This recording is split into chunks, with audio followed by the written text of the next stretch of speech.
Alright, got the HSG mounted up. Now I just need to put on the jack shaft that goes on this guy here. So it's going to be running across. I have a big gear here and then a small gear here going to that one right there. So once I get that going, we'll start working on the adaptation of the pulley to a sprocket. I'm going to get that pulley machined off and then get a sprocket welded onto the pulley. And I've sized everything for 5200 RPM or so. That's about as fast as it can spin.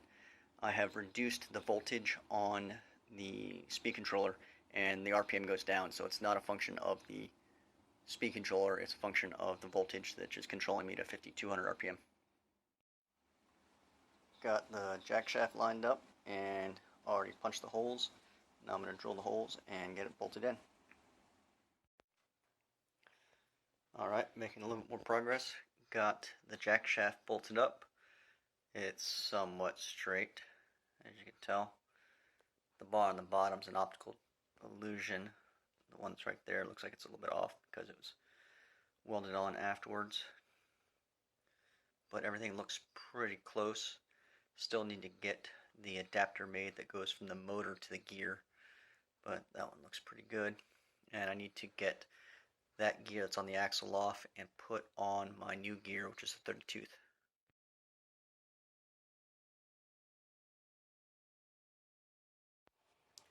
Alright, this is my first attempt at doing the water cooling. Not a huge fan of it so far.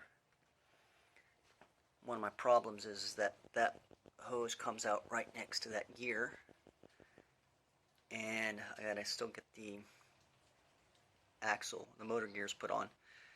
So, gotta deal with that. And I got it to where it's great, it is touching the axle. That's not gonna work.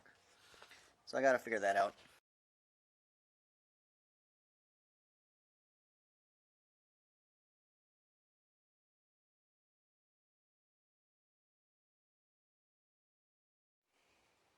Alright, got the back frame welded up. That's pretty sturdy. Now what I'm making right here is a mount for the pre-charge resistor and the charge plug. Alright, little progress. I put in my charging plug. Unfortunately, it's a tight fit. Got my starter, not my starter, what is it called? My pre-charge relays and everything. There's the pre-charge resistor, relay 1, relay 2. There's the plug. I'm going to have both batteries. I'm going to have a main disconnect on the two batteries. And so I'll charge each one as a 21S. And then I'll have to pull the main, the breaker that's going to be in between the two, which is going to have my 300 amp fuse on it. And when I do that, that will disconnect the batteries. And I will have a plus minus from each battery coming here. And then I'll have them paralleled up on this guy. So that when I plug this in, I will also have circuit breakers in here so that on these lines, so if I do make a mistake, it will pop the circuit breakers and not blow something up. So, because I know I'm going to screw this up at one point. I'm going to forget to disconnect the connector. I'm going to stab this guy in and it's going to go pow. I can see the future. But this is what it's going to look like when it's out going around. And then when I go charge, I pull the connect. I stick this guy in here. And then bing bang boom, it's charging at, I think it's 84 volts, which would be 21S. So I'll have 84 volts going in here and splitting to both batteries. Just need to get my gearing done. That's at the machine shop, waiting on that. Need to figure out what I'm going to do with that right there. That's not kosher. I'm probably going to go get a radiator hose that has a 90 on it and just cut it and figure out how I'm going to get that 90 out of there so I don't have that straight bend. It's still an issue.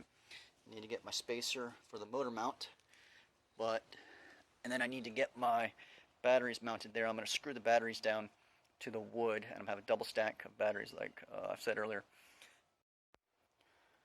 Alright, got the first battery mounted. It's just screwed down to the 2x10, whatever that is down there. And what I'm doing, just to show you, I've got the main disconnect from the battery pack. This is going to be my disconnect. When I pop this open, and I pull this apart, the connection from the negative here to the next positive on the battery on top is going to be broken.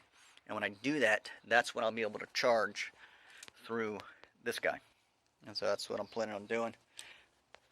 Pretty sure it'll all work out. And I'm also going to put circuit breakers up here, like I said earlier, so that if I do make a mistake, or when I make a mistake, I'll just pop circuit breakers versus blowing up the wiring, because the wiring will become the fuse if I don't have a fuse. Alright, a bit more progress. Got my circuit breakers installed. They're just screwed in, and they're on the back side, nothing special, but just need something to stick them to. And I was going to put them up here, but that wood's too thick, so I had to get a thinner piece of wood and stick them to something. And so that's going to be wired to there, and then from there to the battery.